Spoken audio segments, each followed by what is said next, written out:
السلام علیکم پیارے بچوں، آج کی ہماری کہانی کا عنوان ہے آواز اٹھاؤ ورنہ ظلم بڑھتا ہے۔ ایک دفعہ کا ذکر ہے کہ ایک خوبصورت سے اسکول میں جہاں رنگ برنگے چارٹس دیواروں پر چسپاں تھے، ہنستے کھیلتے بچے ہر طرف نظر آتے تھے، وہیں ایک چھوٹی سی معصوم بچی بھی پڑھتی تھی جس کا نام انوشیا تھا۔ انوشیا چوتھی جماعت میں تھی، شرمیلی، نرمی سے بات کرنے والی اور بہت محنتی۔ اسی اسکول میں کچھ لڑکیاں بھی تھیں، بے حد تیز ترار، جو اکثر کسی نہ کسی پر اپنی برتری جتانے کی کوشش میں لگی رہتی تھیں۔ جب انوشیا تیسری جماعت میں تھی تب تک کوئی بھی اسے تنگ نہیں کرتا تھا۔ کیوں؟ کیونکہ اس کا بڑا بھائی اسی اسکول میں پڑھتا تھا۔ بھائی کی موجودگی ہی کافی تھی کہ کوئی اسے تنگ کرنے کی ہمت نہ کرے۔ لیکن چیزیں ہمیشہ ویسی نہیں رہتی جیسی ہم چاہتے ہیں۔ چھٹی جماعت میں پہنچ کر انوشیا کے بھائی کا ایک دوسرے شہر کے اسکول میں داخلہ ہو گیا۔ اب وہ اسکول میں اکیلی تھی، اچھی نیت، نرم دل، لیکن اب کوئی محافظ نہیں۔ دوسری لڑکیوں نے جیسے ہی یہ محسوس کیا کہ انوشیا اب تنہا ہے تو وہی دن تھا اور پھر ہر دن نیا ظلم۔ انوشیا جتنی معصوم تھی وہ اتنی ہی خاموش طبع بھی تھی۔ وہ سوچتی تھی کہ شاید یہ صرف اتفاق ہے، شاید یہ جان بوجھ کر نہیں کر رہی، لیکن وہ غلط تھی۔ ایک روز فری پیریڈ میں اچانک ان لڑکیوں کا گروپ اس کی میز کے پاس آیا۔ بنا کچھ کہنے سمجھنے کا موقع دیے انہوں نے پورا ڈسٹ بن اس کی ڈیسک پر الٹ دیا۔ کاغذ، ٹشو، ریپرز اس کے سامنے بکھر گئے۔ لڑکیاں زور زور سے ہنس رہی تھیں۔ انوشیا ڈر گئی، وہ کچھ نہ بول سکی، خاموشی سے اٹھ کر اپنا ڈیسک صاف کرنے لگی۔ اگلے دن اس کا پینسل باکس غائب، نیا، خوبصورت، اس کے پسندیدہ مارکرز اور پینسل کلر سے بھرا ہوا۔ وہ پورا دن تلاش کرتی رہی لیکن باکس نہ ملا۔ گھر جا کر بہت روئی۔ اس کی امی نے اسے پیار سے گلے لگایا۔ پھر اسی شام امی نے بالکل ویسا ہی نیا پینسل باکس اور سارے کلرز خرید کر اسے دیے، مگر درد وہ تو دل میں رہ گیا تھا۔ کچھ دن بعد کلاس میں ٹیسٹ ہوا۔ انوشیا ٹیسٹ کی بہت اچھے سے تیاری کر کے گئی ہوئی تھی۔ 3 دفعہ شام میں امی کو لکھ کر بھی دکھایا تھا۔ انوشیا نے پورا ٹیسٹ بہت اعتماد سے حل کیا۔ اسے یقین تھا کہ اس بار فل مارکس آئیں گے، لیکن جب کاپیز واپس آئیں تو انوشیا کا دل ایک بار پھر ٹوٹ گیا۔ اس کے 0 مارکس تھے۔ وہ حیران، پریشان، بالکل رونے کے قریب تھی۔ اسے پتہ تھا کہ اس نے سب صحیح لکھا تھا۔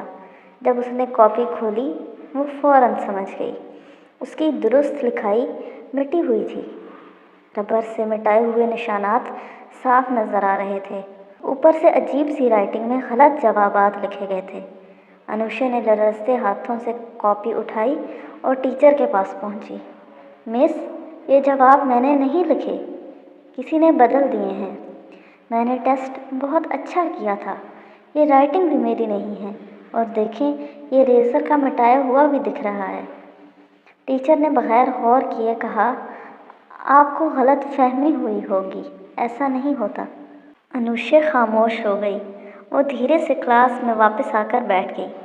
اسے لگا شاید ٹیچر سمجھنا ہی نہیں چاہتی۔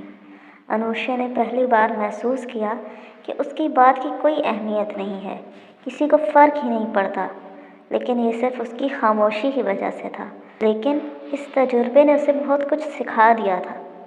کچھ دن بعد وہ لڑکیاں پھر اسے تنگ کرنے کے لیے اس کے پاس آئیں، لیکن اس دن انوشیا کی آنکھوں میں خاموشی نہیں تھی۔ وہ ہمت سے کھڑی ہوئی، مضبوط، بنا ڈرے۔ اس نے صاف اور مضبوط آواز میں کہا، اگر تم لوگوں نے دوبارہ مجھے تنگ کیا تو میں ٹیچر کو نہیں، اپنے پیرنٹس کو بتاؤں گی۔ وہ پرنسپل سر کے پاس جائیں گے، وہ تم لوگوں کے پیرنٹس کو بھی اسکول بلوائیں گے، اور پھر شاید تم سب کو اسکول سے نکال دیا جائے۔ اس کے لہجے میں پہلی بار ہمت تھی، اور یہی ہمت ان لڑکیوں کو ڈرا گئی۔ انہیں پہلی بار احساس ہوا کہ اب انوشیا شاید سچ میں خاموش نہ رہے۔ اس دن کے بعد ان لڑکیوں میں سے کوئی بھی اس کے آس پاس بھی نہ پھٹکی۔ سالوں بعد جب انوشیا اپنی پڑھائی مکمل کر کے اس اسکول سے نکلی تو وہ اکثر سوچا کرتی تھی، کاش میں پہلی بار ہی ہمت کر لیتی تو شاید اتنا دکھ اتنا رونا، اتنی تکلیف کبھی نہ ہوتی، لیکن پھر وہ خود کو تسلی دیتی، خیر دیر سے ہی صحیح، ہمت تو کی۔ بہت سے بچے تو اس ہمت تک بھی نہیں پہنچ پاتے۔ تو پیارے بچوں، آج ہم نے کیا سیکھا؟ آج ہم نے سیکھا کہ خاموشی ظلم کو بڑھاوا دیتی ہے۔ جتنا زیادہ تم چپ رہو گے، بلنگ اتنی بڑھتی جائے گی۔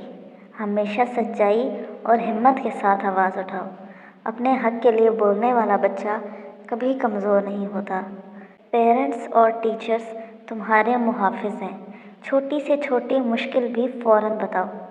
بلنگ کا مقابلہ اکیلے بھی کیا جا سکتا ہے اگر دل مضبوط ہو۔ مدد نہ ملے تو بھی ہمت کرو، ڈٹ جاؤ۔ اپنے اوپر ہونے والا ظلم برداشت کرنا بہادری نہیں، غلطی ہے۔ اللہ تعالیٰ بھی اسی کی مدد کرتے ہیں جو اپنی مدد خود کرنے کی کوشش کرے۔ خود قدم بڑھاؤ، پھر تمہارے لیے راستے آسان ہوتے جائیں گے۔